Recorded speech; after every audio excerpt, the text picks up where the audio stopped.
Hi, welcome back to my channel. In our channel, we are vlogging through Ram, sign of Ikshvaku, and today we are going to start a new chapter. Let's read chapter 7. Sorry, chapter 8, chapter 8.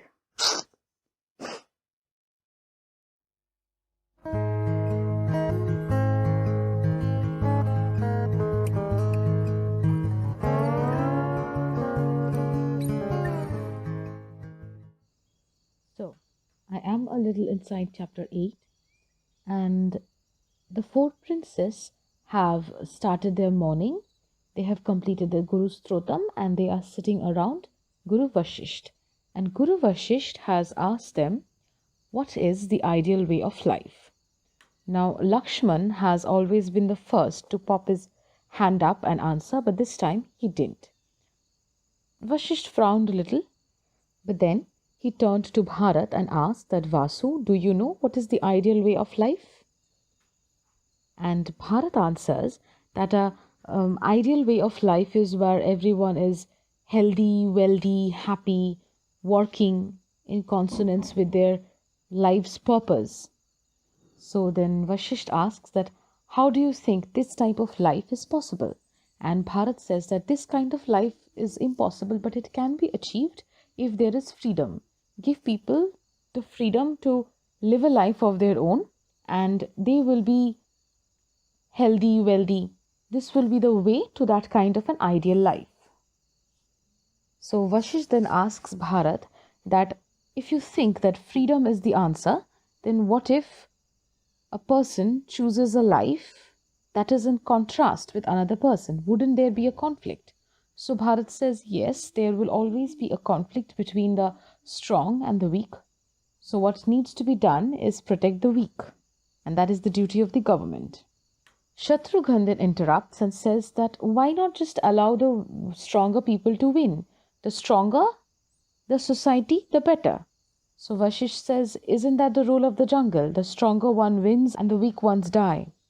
So Shatrughan replies to his Guruji that no, this isn't just law of the jungle, this is law of the life. This is what nature is, and who are we to question nature? If the weakest deer is not killed by the tiger, they will grow, they will overpopulate the ground, and this will cause a complete imbalance in the nature.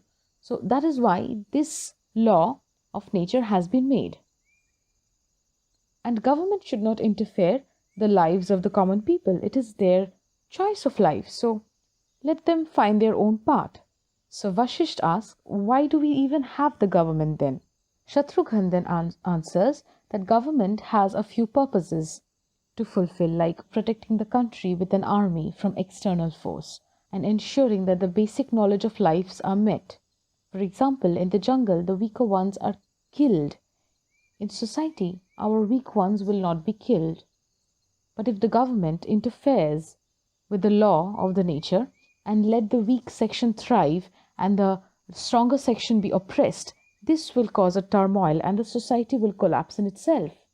If society gives too much importance to the weak and the strong people are suppressed, then the overall community are led by weaker section, and that is why a society declines. So Vashisht then asks Shatrughan, it looks like you have studied all the details during Emperor Bharat's rule, who was a legendary Chandravanshi king years and years ago. Then Vashisht asks Shatrughan that if you think that this kind of living is not that good, why didn't Bharat's successors change it or follow something different? They think it would work.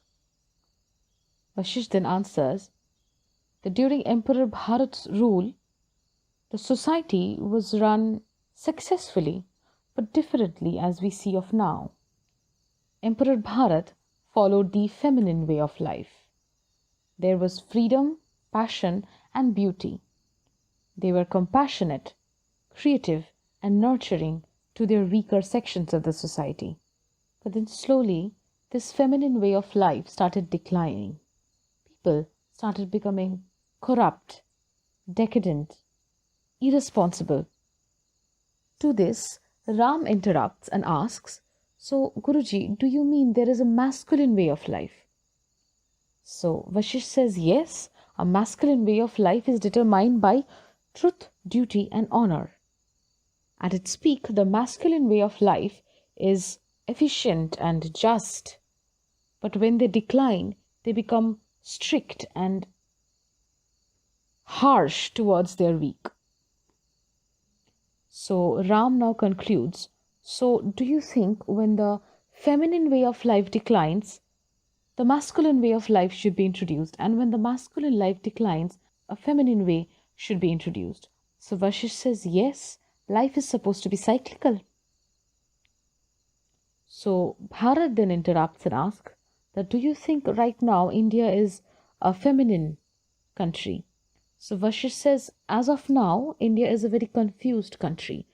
They are a complete hodgepodge of feminine and masculine way of life. But if you want a single-handed answer, India is a feminine nation towards its decline. So Bharat now says that, Guruji, do you think then the masculine way of life should be introduced?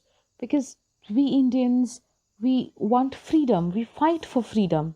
And if freedom is taken away, we are not so obedient. We won't be able to survive that masculine way of life. It may work for a short span of time, but it cannot be the overall agenda of India's living standards.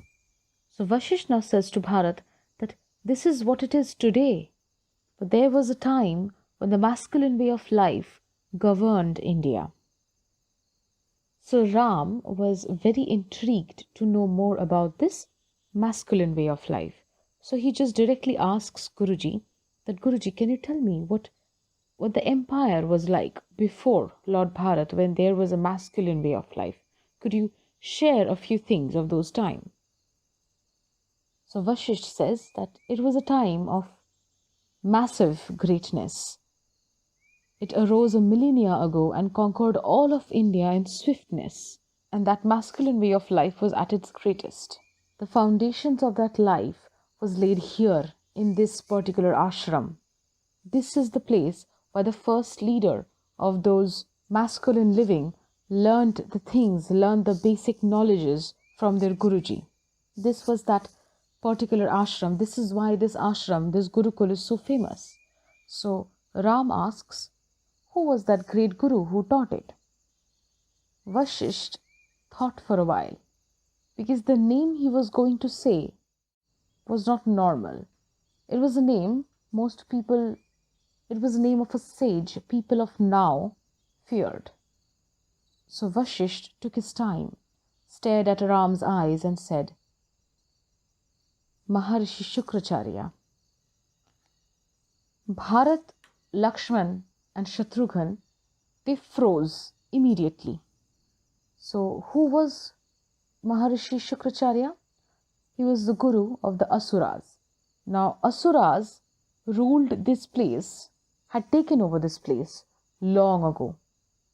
When the world was divided between Asuras and Devas, it was the Asuras who took this place, and later on they were defeated by the Devas. Huge number of people died when the Devas and the Asuras fought against each other.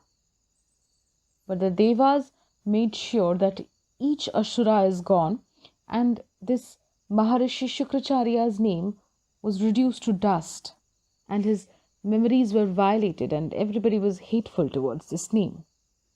While everybody was scared, Ram had this huge curiosity about how this Maharishi was.